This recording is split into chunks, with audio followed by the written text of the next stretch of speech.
Это просто поразительно, как мало мы знаем о ней. И не то чтобы она жила в темные века или где-нибудь в джунглях. Элис Болл родилась в самом конце XIX века, а умерла в XX, в Сиэтле, в большом городе, в зажиточной образованной семье. И тем не менее, мы даже не знаем точной даты ее рождения. До недавнего времени считалось, что она родилась 29 февраля. Но потом всплыло другое свидетельство о рождении, где стоит дата 24 июля. Но в этом свидетельстве оба ее родители записаны как белые. И что-то здесь не сходится. Потому что Элис Болл, помимо всего прочего, была первой чернокожей женщиной, получившей магистерский диплом Гавайского университета, и никогда не пыталась сходить за белую. И как черная женщина, молодая женщина, женщина, работавшая в прикладной науке, она на много лет стала жертвой забвения. Ее научное достижение было присвоено ее руководителем, ее изобретение было названо именем другого человека. Только через 60 лет после ее смерти были найдены ее записи, и сотрудники университета, где она работала, сделали так, чтобы ее заслуги были наконец признаны и справедливость была восстановлена. И 29 февраля был объявлен днем Элис Болл. Редкая дата, случающаяся только раз в 4 года. Это одновременно Международный день редких болезней, день, посвященный повышению осведомленности людей о редких заболеваниях, о которых мало кто знает. И поэтому им уделяется мало внимания в исследованиях, и на разработку их лечения с трудом можно получить финансирование. Болезни сироты, о которых вы наверняка даже не слыхали. Но болезнь, о которой сегодня пойдет речь, с которой боролась Элис Болл, не классифицируется, строго говоря, с редкими, несмотря на то, что в развитых странах ее уже почти не существует. Но вы все слышали о ней. И, может быть, она была одним из пугал вашего книжного детства. А может быть, и осталась до сих пор. Болезнь святого Лазаря, болезнь Хансена, неизлечимая, страшная, уродующая, обрекающая больных на смерть при жизни. Лепра, проказа.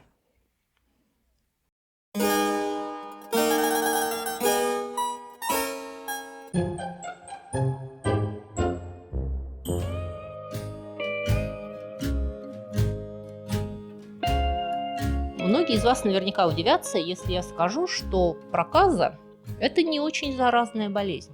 Ее бактерии обладают низкой патогенностью, то есть даже если они поселятся в человеческом организме, только в 5% случаев это приведет к развитию болезни. Сюрприз? Я понимаю, что у нас уже возникает добрая традиция, что, кажется, вот существовали страшные болезни, которые уносили жизни кошмарного количества людей. И тут Юля приходит и начинает говорить, ну, туберкулез – это не очень заразная болезнь, проказа – это тоже не очень страшно, холера вообще не опасна, если вы моете руки и не пьете грязную воду. И я не хочу, чтобы у вас сложилось впечатление, что я пренебрежительно отношусь к опасностям, которые представляют инфекционные болезни. Несмотря на прогресс, совершенный медициной, это все еще опасные болезни, и не дай бог вам ими заразиться. Они теперь стали излечимы, но лечение тех же туберкулеза или проказы потребует долгого курса антибиотиков. И в случае проказы это будет 3 разных антибиотика, и лечение растянется на 2 года. То есть это все еще очень серьезная болезнь. Но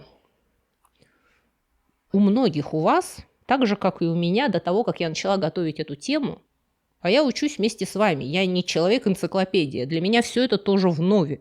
Так вот, мне казалось, что проказа – это, ей-богу, хуже чумы, что достаточно легкого прикосновения, касания пальца прокаженного, сопровождаемого, по всей видимости, злобным хихиканьем, по крайней мере, так писали в романах, чтобы человек начал нести на себе несмываемое пятно проклятия, и через несколько лет мучений у него начали бы отваливаться пальцы, и все тело покрывалось страшными струпьями и наростами, и его необходимо было строго изолировать, желательно на необитаемом острове, чтобы родные, которые оплачут его как мертвого, не подверглись бы страшному риску повторить его судьбу.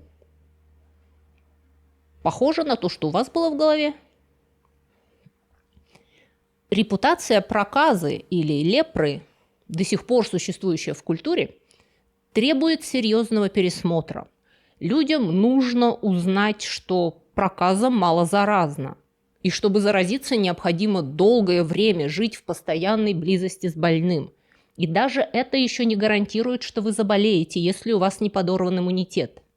Что в наше время пациентов, которые лечатся от лепры, даже не изолируют, а отправляют лечиться на дому и жить в семье. И родных просто регулярно мониторят и делают им прививку. Что от больного проказой не нужно шарахаться, как от прокаженного. Эти факты необходимо знать и распространять среди людей.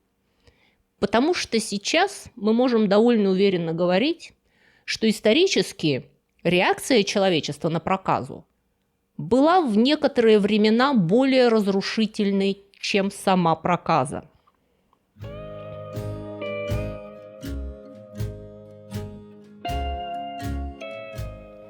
Проказа очень рано начала занимать особое место в культуре. Не то чтобы люди больше любили чуму или черную оспу, но они, по крайней мере, не превратили название человека, больного этими болезнями, в синоним изгоя, подвергнутого остракизму и исключенного из человеческого общества.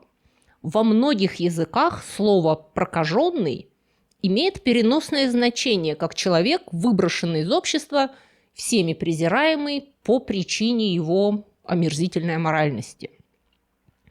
Это настолько устойчивое значение слова, что в одном из рассказов Агаты Кристи оно приводит в замешательство всех, кроме Эркюля Пуаро.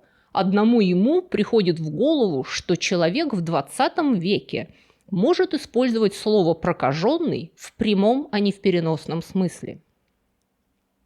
Во многих культурах лепра считалась проклятием Бога или богов, насланным на человека в наказание за его исключительную греховность. И отсюда идет социальная стигма проказы, связь болезни тела с болезнью души. Почему именно проказа, а не какая-то другая болезнь, стала в глазах людей персональной Божьей карой? А именно потому, что она не очень заразна. Чуму, конечно, можно было трактовать как Божье наказание за грехи всего города, но болеть начинали также невинные дети и монашки, и как-то это не выглядело очень справедливым. Но если вся семья здорова, а ты вдруг заболел, это наводило на мысли. И страшный облик больных в продвинутой стадии болезни, конечно, подтверждал гипотезу. Это Господь в милосердии своем решил как следует поиздеваться над грешником. Еще раз подчеркиваю, что эта интересная идея отнюдь не специфично христианская. Все боги мира пользовались этим бичом. У той же Агаты Кристи в «Проклятии египетской гробницы» просвещенный англичанин всерьез решил, что проказа – это проклятие египетских богов за то, что он осквернил гробницу какого-то фараона.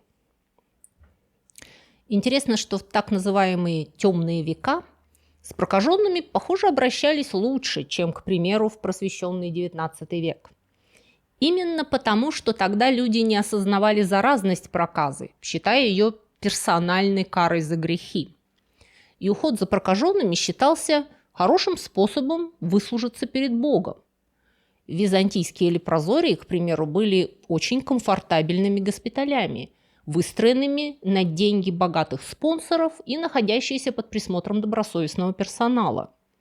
Не то чтобы там хорошо лечили, но кормили, ухаживали и содержали в тепле. Существуют даже анекдотические свидетельства, что некоторые бедствующие византийцы симулировали проказу, чтобы попасть в лепрозорий, где жилось совсем неплохо. Осознание заразности лепры, которое пришло в разное время в разных местах земного шара, волшебным образом не сняло с нее моральной стигмы, но добавило еще и страх физической нечистоты. Больных проказой изгоняли из семей и городов. Их вынуждали бродяжничать, нищенствовать и умирать даже не столько от болезней, сколько от голода и лишений. Бывало, что даже королей, заболевших проказой, отстраняли от власти и обрекали бродить по стране вместе с нищими. Это случалось в Древней Индии, в Древнем Иране и в Средиземноморье. При этом в древности у людей было меньше способов надежной диагностики лепры. Строго говоря, диагностировать болезнь, не имея объективного теста на нее, анализа, только по внешним симптомам, часто очень сложно. Есть, конечно, болезни, которые имеют яркие, специфичные симптомы, которые возникают в короткое время, как, например, бубонная чума. Симптомы проявляются в течение нескольких дней и очень характерны. Мало с чем можно спутать бубонную чуму. Но в случае лепры симптомы возникают только через несколько лет после заражения. И на начальной стадии они не так уж специфичны с точки зрения средних веков. Что означает, вплоть до того момента, когда Герхард Хансен увидел бациллы, названные его именем, люди далеко не всегда правильно угадывали, что человек болен именно лепрой.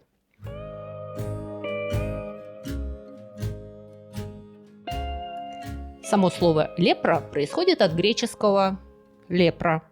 Это отглагольное существительное, означающее «шелушение». Название болезни происходит от того, что у больных появляются шелушащиеся белесые пятна на коже. И это первый симптом, заставлявший соседей бежать от тебя без оглядки. Но при этом лепра впервые проникает в организм не через касание и закрепляется не на коже. По крайней мере, сейчас доминирует теория, что проказой заражаются воздушно-капельным путем. Лепра – это бактериальная инфекция, вызываемая двумя типами бактерий – микробактериум лепре и микробактериум лепроматозис. Эти бактерии залетают в организм с капельками слюны и мокроты кашляющего больного и поселяются на слизистой носа и глаз, на коже, но больше всего им нравится жить на периферических нервах. Распространение болезни по организму происходит очень медленно. Бактерии проказы, палочки Хансена, исключительно ленивые и хлипкие существа, которые делятся раз в 2 недели и не способны жить вовне организма носителя. Инкубационный период лепры может составлять от 6 месяцев, но это очень редко, до 40 лет. Поэтому проказа не спешит убивать своего носителя. Даже в древности люди с проказой жили подолгу, не умирая. И болезнь успевала распространиться по организму больного и изуродовать его. Все начиналось с бледных или красных шелушащихся пятен на коже, нечувствительных к боли. Потом начиналось онемение пальцев, слабость в ногах. На лице, запястьях, коленях появлялись узлы и утолщения, выпадали волосы. Постепенно больной терял чувствительность к боли. Он почти не замечал, как разрушались хрящи на его лице и в пальцах рук и ног. Не замечал ран и ссадин, которые приводили к инфекциям и отмиранию тканей. Если дело заходило далеко, организм начинал поглощать часть хрящей, и пальцы человека в прямом смысле слова укорачивались. Они отпадали, как гласит молва, и нос проседал в лицо. Русское слово «проказа» в смысле болезнь родственно слову «искажать», то есть уродовать. В России, кстати, проказа никогда не была широко распространена. Страшный вид больных на продвинутых стадиях лепры и то, что болезнь была неизлечима, пугал здоровых до такой степени, что они теряли последние остатки человечности. Больных гнали из поселений, обязывали носить заметную одежду и колокольчик, и при появлении людей кричать «нечист, нечист». Их подвергали особому обряду похорон заживо, после которого они становились юридически мертвыми и теряли все – семью, имущество. А периодически так и просто уничтожали с перепугу, виня в том, что прокаженные отравляют колодцы и насылают мор, нарочно, чтобы отомстить здоровым. Психологии как науки еще не было, но здоровые смутно догадывались о психологическом состоянии больного, с которым вот так поступили, и о том, что он мог затаить злость и обиду на изгнавшее его общество.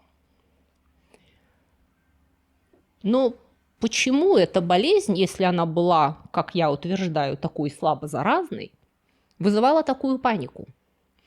А потому что за нее, по всей видимости, принимали самые разные заболевания, к проказе никакого отношения не имеющие. От псориаза до, в прямом смысле слова, перхоти. Откуда мы это взяли?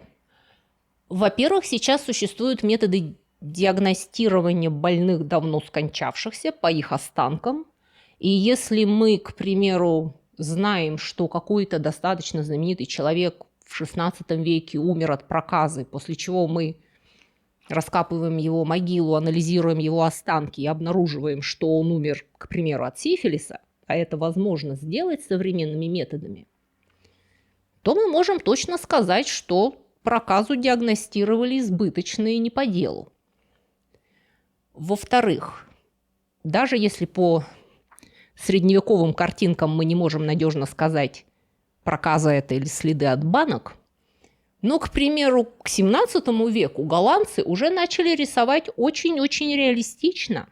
И врачи в прямом смысле слова могут посмотреть на картину и сказать, что этот человек, к примеру, был болен стригущим лишаем, и при этом он, по всей видимости, лечится в госпитале для прокаженных. То есть произошла ужасная ошибка. Я слегка перегнул палку.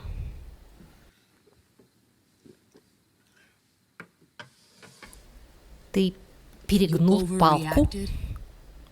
И вот из-за такого массового гипердиагностирования, говоря умными словами, к XIX веку распространилось устойчивое поверье, что проказой очень легко заразиться.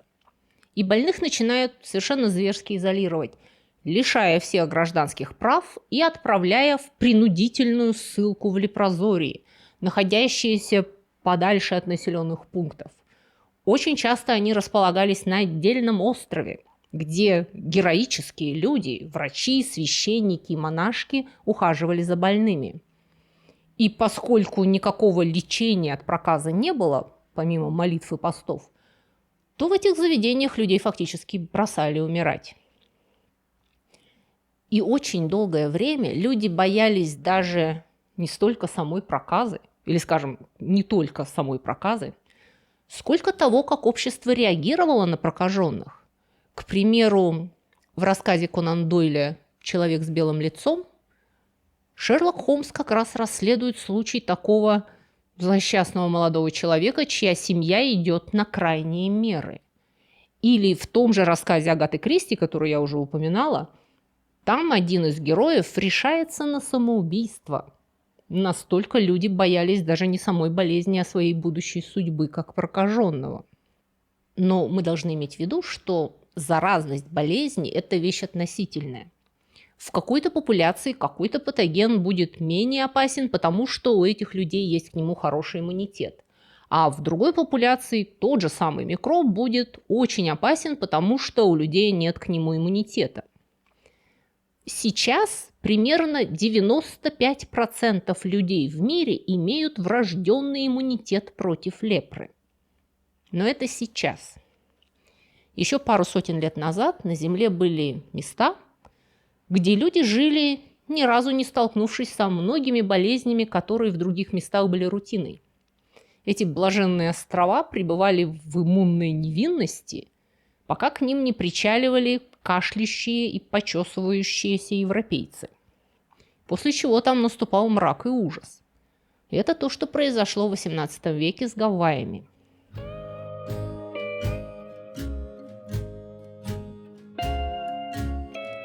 Гавайи – это группа островов в Тихом океане, которые были впервые заселены полинезийцами около 1000 года нашей эры.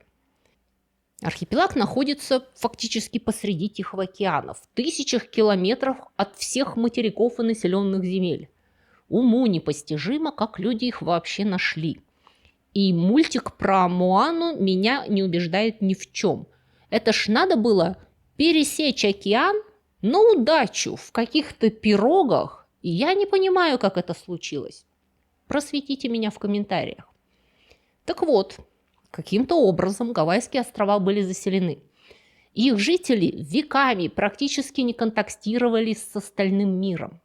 И из-за того, что гавайцы так долго жили в изоляции, они не имели никакого иммунитета на разные болезни, привезенные в XVIII веке европейскими моряками. И первые же контакты оказали совершенно катастрофическое влияние на население островов. Оспа, корь, свинка, сифилис, гонорея, грипп, чума, брюшной тиф, туберкулез едва не уничтожили коренное население Гавайев. Мы не знаем точно, сколько людей там жило до, но приблизительно численность местных упала с 500 до 40 тысяч за одно столетие. Сегодня только 26% жителей Гавайев имеют коренное гавайское происхождение. И проказа, принесенная на Гавайи, по всей видимости, иностранными рабочими, которых привозили работать на сахарных плантациях, тоже непропорционально ударила по местному населению. Вот этих 95% иммунитета к проказе, которыми мы наслаждаемся сейчас, у гавайцев не было вообще. Для гавайцев проказа была очень заразной, и на островах началась настоящая эпидемия. Сахарные плантаторы испугались, что у них перемрут все рабочие, и начали оказывать давление на правительство, чтобы оно приняло меры. Гавайи тогда были еще сами по себе самостоятельным королевством. В 1865 году правительство приняло закон о создании лепрозория на острове Малакаи. Целый полуостров был отведен под поселение прокаженных, и пациенты с проказой принудительно отправлялись туда в ссылку. Специальные охотники за головами устраивали рейды на деревни, выявляя больных. И если у кого-то обнаруживали симптомы, этих людей вырывали из семьи, даже если это были маленькие дети, и отправляли в лепрозорий. Гавайцы называли лепру «болезнь, разделяющая семьи». В общей сложности больше 8,5 тысяч людей были сосланы в эту колонию и официально объявлены мертвыми. Им помогали только священники и монашки, двое из которых впоследствии были канонизированы Римско-католической церковью за их героическую работу. В те годы не было еще никакого эффективного лекарства от проказы. Строго говоря, до изобретения антибиотиков полное излечение лепры было невозможно. Но были средства, которые облегчали состояние больных и замедляли развитие болезни.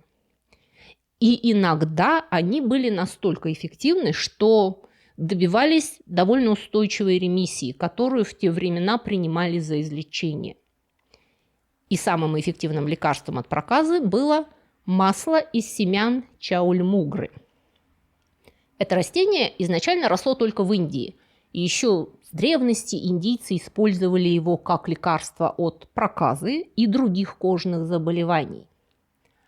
Масло семян этого растения содержит бактерицидное вещество, убивающее микробы. И в случае проказы проблема была в том, как это масло донести до микробов. Если просто мазать его на кожу, на пораженные места, то лечебный эффект был нестойким и слабым, и заметным только на начальных стадиях болезни. При приеме внутрь эффект был сильнее. Но, к сожалению, масло чаумульгры – это порядочная гадость, которая очень плохо впитывается в человека и раздражает окружающие ткани. Если вы его пили, оно раздражало желудок и вызывало сильную тошноту и рвоту. Если им делали подкожные инъекции, оно собиралось под кожей волдырями, по многу дней не рассасывающимися, и вызывало долго не заживающие абсцессы и язвы. И вы можете сами себе представить, к чему приводило администрирование масла чаумульгры посредством клизмы. Это было совершенно не смешно, потому что Оно, конечно, помогало от проказы, но одновременно люди регулярно попадали в больницу с тяжелыми абсцессами, вызванными самим лечением. Больные говорили врачам, что они предпочитают болеть проказой, чем принимать чаомульгру. Поэтому была поставлена задача придумать, как сделать из масла чаомульгры препарат, который сохранил бы лечебные свойства масла, но не имел бы таких тяжелых побочных эффектов. На сцену с шикарным горным задником с пальмами выходит Элис Болл.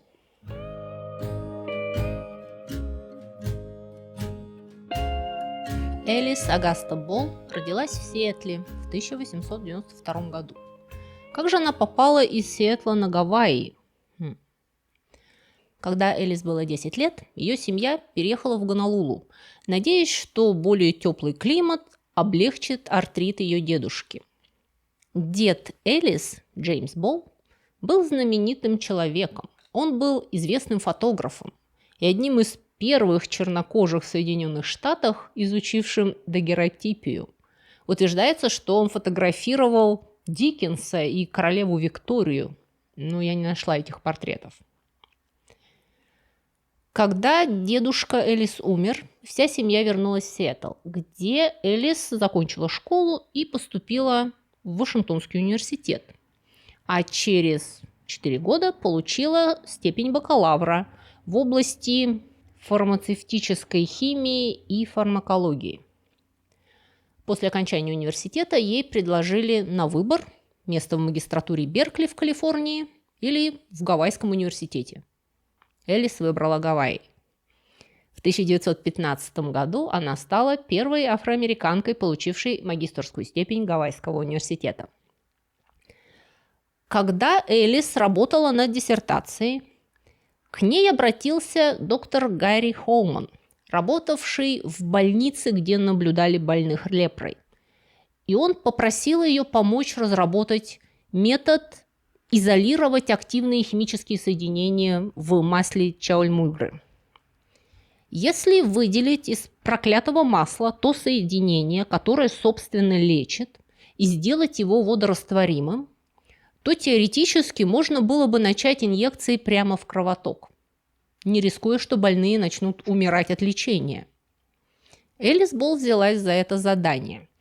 И серией трудных, но элегантных шагов, я цитирую статью на сайте Университета Небраски, поскольку сама я не могу оценить ее эксперименты, она взломала сложный химический код, скрытый в масле чаомульгры.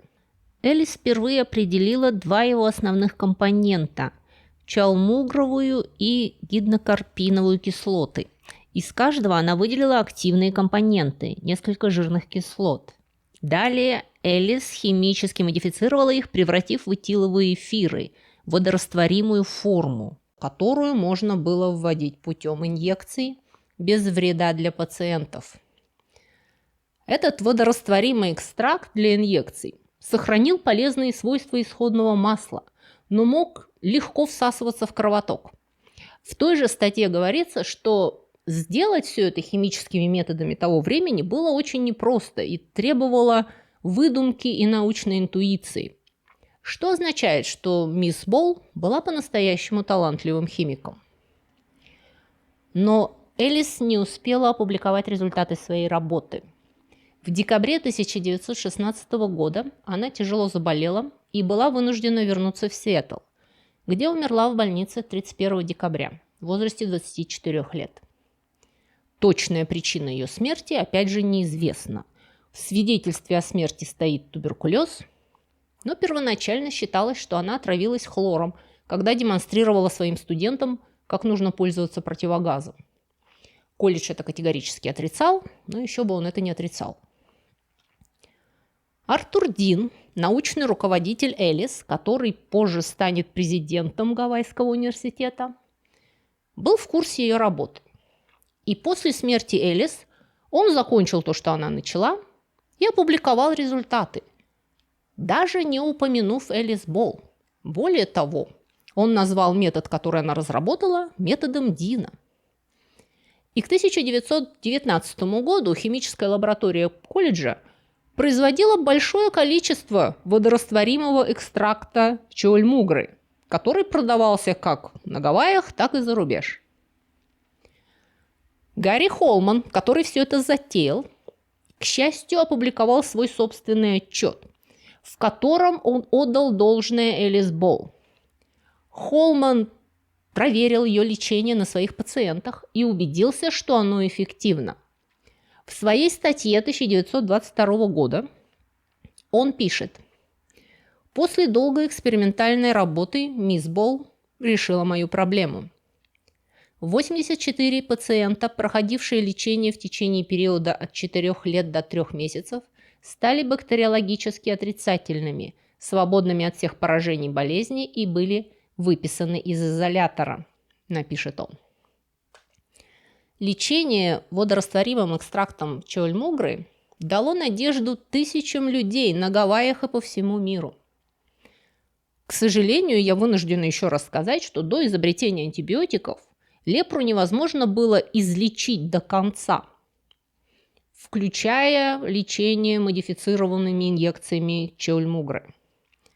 Со временем у пациентов случался рецидив. Тем не менее, метод Элис Болл стал стандартным методом лечения проказы в течение следующих 2 десятилетий, вплоть до появления сульфаниламидов в 1940-х годах. С 1919 по 1923 год в Лепрозорий на острове Молокаи не отправили ни одного больного. Их успешно лечили в больнице и выписывали домой. Король Сиама, ныне Таиланда, в знак признания заслуг гавайских исследователей подарил Гавайскому университету дерево чоульмугра, которое до сих пор растет на территории кампуса. Но только в 2000 году, после того, как несколько энтузиастов смогли выкопать из забвения и доказать вклад Элис Болл в разработку лечения, избавившего многих людей от пожизненной изоляции и помогшего им дожить до изобретения антибиотиков, перед этим деревом установили мемориальную табличку в честь Элис, а власти штата Гавайи объявили 29 февраля днем Элис Болл. 2 года назад его решили отмечать ежегодно и перенесли на 28 февраля. Проказа стала реже, а день Элис Болл чаще. И это хорошо. На сегодня у меня все. Не забудьте поставить лайк и напомнить алгоритму YouTube, что вам нравятся такие темы. Тогда он будет чаще рекомендовать вам подобные ролики, не только мои. А я буду знать, что мне нужно уделять больше внимания истории медицины. Спасибо вам за внимание. Всего доброго и до новых встреч.